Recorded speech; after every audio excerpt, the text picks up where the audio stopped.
disclosure, I know Jason Botterill. I respect him, I believe in him, but I know him. Disclosure out of the way, he really should be a significant candidate in the continuing search for Ron Hextall's replacement. Good morning to you. Good Thursday morning. I'm Dejan Kovacevic of DK Pittsburgh Sports, and this is Daily Shot of Penguins. It comes your way bright and early every weekday. If you're into football and or baseball, I also offer daily shots of Steelers and Pirates where you found this. 2 Stanley Cup playoff games last night. Matthew Tkachuk scored in overtime for the Panthers to beat the Bruins 4-3 and stave off elimination. No team's been eliminated yet, by the way. And the Kraken beat the Avalanche 3-2 to put the defending champs on the cusp, with Seattle now leading that series 3-2. Botterill is, of course, the assistant GM of the Kraken, answering directly to Ron Francis, the GM, and Ronnie's not available, so stop that right away. Okay, I felt that. No, Ronnie's not available. You're not going to go to Seattle and get him out of a contract and everything else here. But those guys together have done, obviously, a pretty nice job. It was never going to be the expansion splash that George McPhee was able to engineer, somewhat deviously, I might add, in Las Vegas, by catching by surprise probably about 3/4 of the league's executives with some of the moves he was able to produce or coerce out of them. But Ronnie was able to build instantly a fast team, a fun team, a skilled team, and one that was going to entertain the new ticket-buying fans at Climate Pledge Arena. That's always a mandate for an expansion GM. So all of that was achieved in their first year, but they've taken quite the leap since then. I'm not going to predict here that Seattle's going to beat Colorado and knock them out, but I don't bet often against the teams that have the 3-2 series lead. And what's been more impressive, I think, is that the Kraken have done this without the services of Jared McCann, another old friend, because of the filthy hit by Cale Makar a couple of games ago in that series. It's a decent team. It's not one that blows you away. It's not one that floors you with a bunch of names. And it's not one, again, where you look at the Vegas setup and go, wow, how did all these GMs let go of guys like Jonathan Huberdeau and Alex Tuch and Marc-Andre Fleury, and what was going on? That's not what Seattle was. GMs learned from it. They adjusted. So Ronnie had 10 times the harder job, and he hired Botterill to come in and help him do it. You will never know in any such setting who gets the credit for this, who gets the credit for that. Executives will meet. They'll talk things over with their assistants. There's never full credit or full blame to give to anybody. But he's there, and it happened. And as such, because of that, and because he has 3 years of general managing experience in Buffalo, which might be the worst place in the league to be a general manager, on that count alone, he should be one of the candidates. Now, add to that Botterill has quite the history here in Pittsburgh. Going all the way back to 2007, he was here for a very long time before leaving for Buffalo. In fact, he was one of those 3 hand-picked guys, you'll recall, who were in the room when Jim Rutherford became GM, and Rutherford was supposed to be grooming not 1, not 2, but all 3 of Botterill, Bill Guerin, and Tom Fitzgerald. Well, Guerin and Fitzgerald have made themselves some pretty nice situations where they are, between the Wild and the Devils. Botterill did not have a good go with the Sabres. He made a couple of moves in particular that I know he himself wishes he had back, that probably ended up costing him his job as much as the fact that the Sabres are the Sabres. But what I also know about Bottrell is that he is one of those guys who's kind of a prototype. He has the hockey background. He played in the league. He's got some of that old school in him.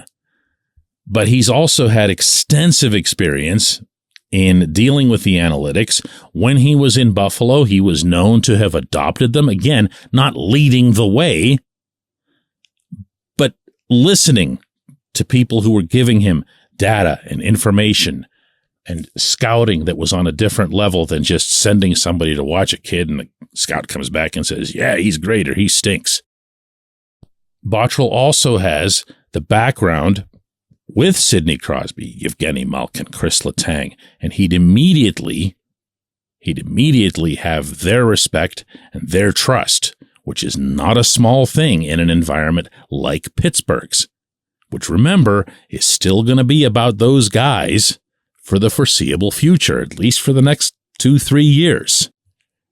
He also has had time working with Mike Sullivan. Now, you can take that one of two ways, especially depending on how you feel about Sullivan.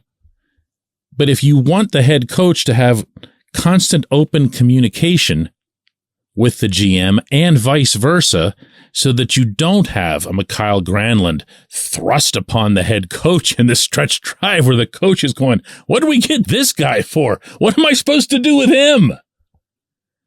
Then it would probably be beneficial if those two already had experience and trust in each other. Look, I'm not going to say that this is the only candidate out there. I'm not going to say that this is the best candidate out there. I am saying that it is absolutely a candidate who should be considered and considered intensely. When we come back, J1Q.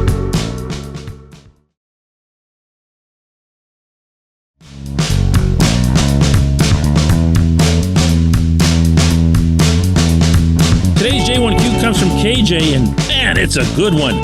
He asks, I recall, DK, on a daily shot of Penguins last summer that you mentioned that it might not have been coincidence that both John Marino and Mike Matheson were traded, as they were two of the guys who blew games in the playoff series with the Rangers.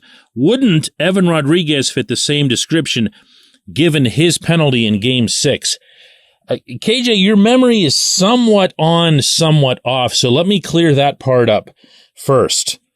Erod was actually the guy who was seen as the culprit by the coaching staff, in particular in the Rangers series. And I'll get back to him in a second.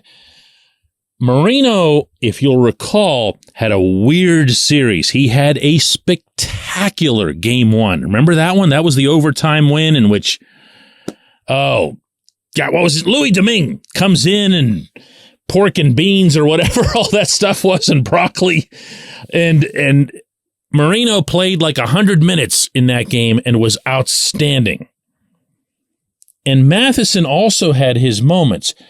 But then Marino stunk after Game 1, just like fell off a cliff. And Matheson had, I used to have an exact count on this, but he must have had half a dozen goals go in off his feet.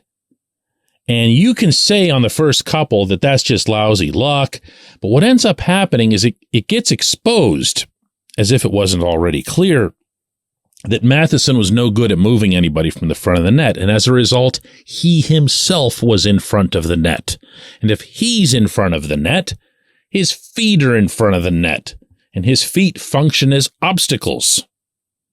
So all anybody has to do is flick a puck in that direction, and they've got a really good chance of getting their own freebie tip for their own goal. And a lot of that happened to Matheson, a lot of it. But Erod was a different case. I don't believe that Marino and Matheson played their way out because of that series. I really don't. The things that Marino was doing wrong were things that ended up happening to him in New Jersey as well after he had this brilliant start for the Devils. Because as I just reminded everybody, in Game 1, he was brilliant for the Penguins. The Devils didn't just flip some magical switch. Similarly, when Matheson had some big performances in Montreal this year and all the Habs fans are getting all, wow, how did the Penguins ever give this guy up? He had some of those in Pittsburgh too. He just wasn't seen as a great fit by the GM, and the GM had a thing for Jeff Petrie. He absolutely had a thing for Jeff Petrie. I don't know if he had one for Ty Smith as much as he just wanted to move Marino for cap space. But in the Montreal case, he wanted Petrie. You guys will remember that I reported from the NHL draft floor that Hextall was chasing Petrie, and everyone laughed at me. Wow, you are the worst reporter ever. What are you talking about? This is ridiculous. It makes no sense. Well, guess what? It kind of happened, right? It still made no sense, but it happened. On the other hand, I found out from the inside, and this goes back to this past fall, that Sullivan was exactly as incensed with Rodriguez as what you might remember having seen on your TV screen as Rodriguez was making his way back to the Penguins bench out of the box. He took a retaliation penalty. And that is no number one in Sullivan's book. And that even applies to his stars. That's the one thing he tries to coach out of them. He sees that as the high point of team discipline, and he sees committing it as the low point of being a good teammate. And for Rodriguez, a not so important player, to have done that in that spot with the series on the line, with the Penguins having had a chance to clinch at home. Remember, this was at home, Game 6. Yeah, I heard that was the end. Now, you never know how these things go. As I was saying in the first segment about Seattle, you never know who was responsible, who made the decision, who made the call, whatever else here. Hextall is ultimately the one that has to say, listen, we don't want Rodriguez back even at $1 million. Okay. But he's the one that has to make that call, and he did. And yes, I know why you're asking, because Erod had yet another goal last night for the Avs, and Erod continues to look like one hell of a hockey player for the price, doesn't he? I appreciate the question. I appreciate everyone listening to Daily Shot of Penguins, and we're going to do another one of these tomorrow.